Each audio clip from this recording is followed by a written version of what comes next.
ជំរាបសួរពុកម៉ែបងប្អូនមានស្គាល់បកគលមាត់វាចនេះទេបងប្អូនបកគលមាត់វាចនេះគឺបានខឹងសម្បានឹងប្រជាពលរដ្ឋខ្មែរយើងនិងរាជរដ្ឋាភិបាលយើងដែលធ្វើពហិការដោយមិនប្រើប្រាស់របស់របរចោលសៀមបែរជាបកគលម្នាក់នេះមកខឹងសម្បាថាប្រជាពលរដ្ឋខ្មែរយើងរដ្ឋាភិបាលខ្មែរយើងធ្វើពហិការមិនប្រើប្រាស់របស់ចោលសៀមគឺខុសច្បាប់អន្តរជាតិទៅវិញបងប្អូនណាចឹងសួរទៅបកគលមាត់វាចនេះមើលចុះចោលសៀមធ្វើសង្គ្រាមឈ្លានពានទន្ទ្រានយកទឹកដីខ្មែរបំផ្លាញកេរមរតកវប្បធម៌ខ្មែរសួរថាតើបុគ្គលនេះមានគិតថាចោលសៀមខុសច្បាប់អន្តរជាតិទេបែរជាមិនមកកាន់ជើងខ្មែរគ្នាឯងទៅកាន់ជើងចោលលួចប្លន់ទឹកដីខ្មែរយើងទៅវិញបងប្អូនណាបាទហើយក្នុងនោះខ្ញុំក៏បានឃើញទំព័រ page Facebook របស់បងភេងវណ្ណៈយករូបបុគ្គលមាត់វាចនេះមកសរសេរ caption យ៉ាងមានអត្ថន័យដ៏វិសេសវិសាលខ្ញុំសូមគាំទ្រនៅអ្វីដែលបងភេងវណ្ណៈគាត់លើកឡើងឥឡូវសូមបងប្អូនមក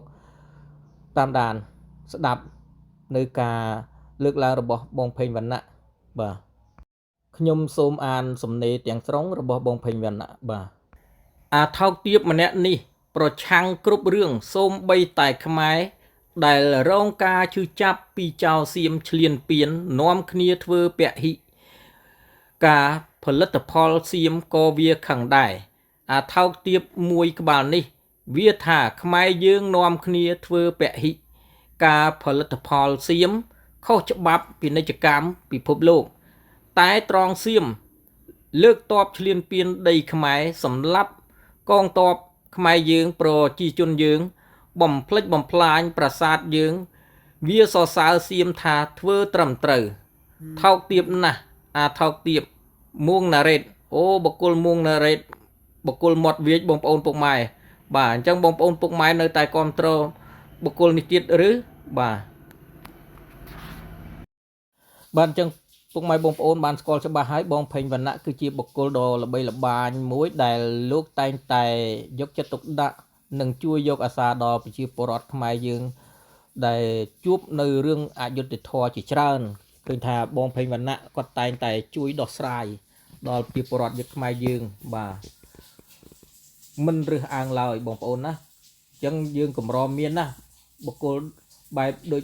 បងភេងវណ្ណៈនេះគឺកម្ររកមានណាគឺលោកនិយាយចំហ្មងលោកមិនចេះខ្លាចក្រែងរអាមិនថាអ្នកធំអ្នកតូចណាទេគឺឲ្យតែធ្វើខុសគឺបងភេងវណ្ណៈគាត់តែងតែចេញមុខមកប្រលះ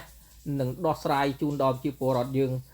គ្រប់កលៈទេសៈបងប្អូនពុកម៉ែណាបាទអរគុណច្រើនពុកម៉ែបងប្អូនបាទសូមជូនពរសំណាងល្អគ្រប់គ្នាសូមគោរពលាបាទ